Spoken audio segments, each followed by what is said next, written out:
Alors maintenant, moi, ce qui m'intéresse de savoir, c'est que dans quelques jours, on va voter. Je vais voter pour les présidentielles en France.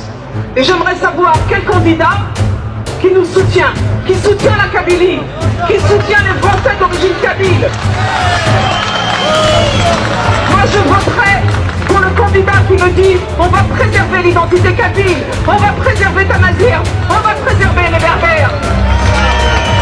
Alors, monsieur Fillon, monsieur Macron, monsieur Benoît Hamon, tous ces candidats, qu'est-ce que vous faites pour les Français d'origine kabyle, ceux que vous dites qui sont des bons éléments, de bons citoyens, des gens laïcs, un exemple d'intégration? Qu'est-ce que vous faites pour nous maintenant? Voilà, c'est ma question. Et j'attends une réponse. Et c'est comme ça que nous allons voter cette année. Et dans l'avenir, ce sera comme ça tout le temps. Vive la France, vive la liberté de la France, vive la Kabylie, vive Tamazir. Et un grand merci pour Ferhat, un homme d'honneur, un grand homme qui a su mener le combat. Il faut le soutenir, il faut expliquer dans les villages que c'est notre grand espoir pour aujourd'hui et pour demain, pour les générations futures. Moi, je suis parti en Kabylie il y a 10 jours. Je suis descendu à Etouahli, une région près de Bougara. D'ailleurs, ils ont changé le nom. Maintenant, c'est devenu Bni Mohli, Bni Shbana, Bni Wahtilel. Ils ont béni tout la région. Moi, j'appelle toujours ça Etouahli parce que c'est comme ça que mes parents l'ont appelé. Et c'est comme ça que je l'appellerai toujours. Et j'ai vu mes cousines, j'ai vu mes tantes, elles étaient toutes voilées. Alors qu'il y a 4 ans, elles portaient encore l'arabe kabyle. Alors à quoi ça sert ici à Paris de faire du cynisme berbère si là-bas, ils sont tous voilés? Alors il faut sensibiliser. Il faut dans les villages une grande campagne de sensibilisation pour que tous ces gens-là, ils apprennent l'histoire. Parce qu'à l'école, on leur invente l'histoire du Moyen-Orient, l'histoire arabo-islamique, et tout ça c'est faux. Il faut une grande campagne de sensibilisation parce que ces gens-là, ils sont piégés. Ils n'ont pas la culture que nous avons ici. Ils sont comme dans la marmite.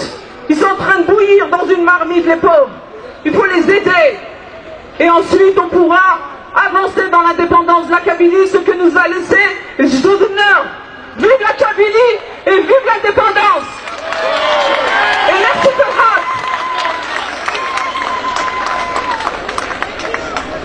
Et si jamais ça aboutissait votre projet, c'est-à-dire votre but ultime, un État kabyle, au moins une autonomie, est-ce qu'il y a des États qui vous inspirent, des modèles économiques, politiques sur lesquels actuellement déjà vous vous inspirez et vous travaillez pour le futur éventuellement? Écoutez, moi mon rêve c'est que le peuple kabyle et la nation kabyle, la Kabylie, accèdent à un statut majeur.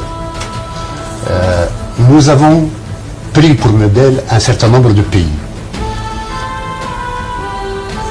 Notre venue ici a aussi été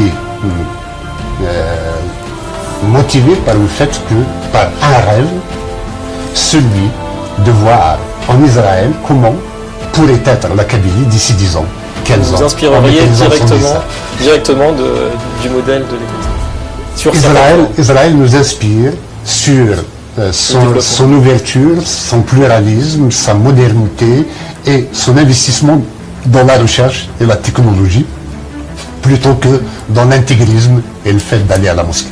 Israël nous inspire. Alors, on entend parfois, ça et là, que la Kabylie a des liens historiques avec le peuple juif. Vous l'avez dit tout à l'heure, les Kabyles sont un peu le nouveau peuple juif. Est-ce que vous pouvez nous en dire plus?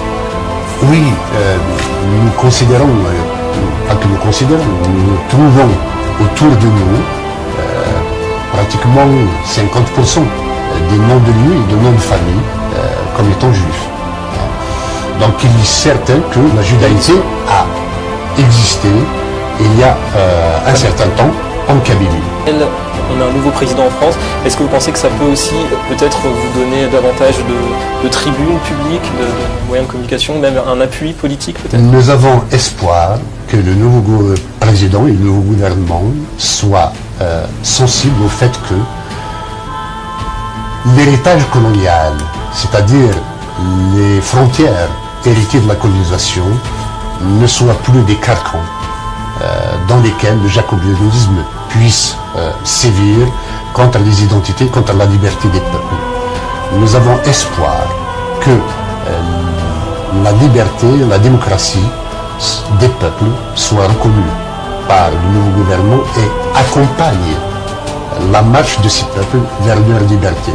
Intervenir comme la France l'avait fait en Côte d'Ivoire il y a 2 ans serait ruineux pour son image. Et par contre, peser sur le gouvernement actuel algérien, ça vous paraît possible? Peser, avoir un poids politique? La France a tous les moyens de peser sur le gouvernement algérien pour accompagner la Kabylie vers son destin. Surtout que la Kabylie est un bastion de la francophonie. Et si la France perd la Kabylie, elle ne perdrait pas que cette partie du territoire algérien, elle ne perdrait pas que l'Algérie, elle perdrait toute l'Afrique du Nord dans la Kabylie et le pivot.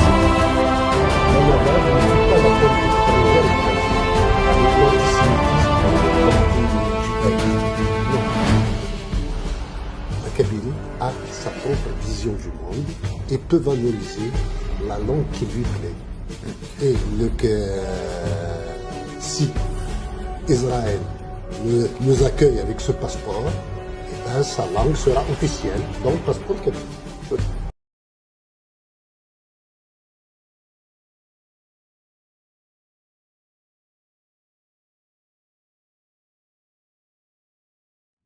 Il est vraiment temps de faire tomber les masques. Il n'y a que l'indépendance de la Kabylie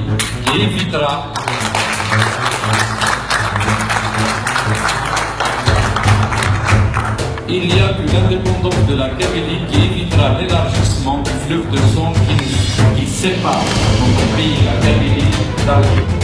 Ce combat, mes chers amis, est le seul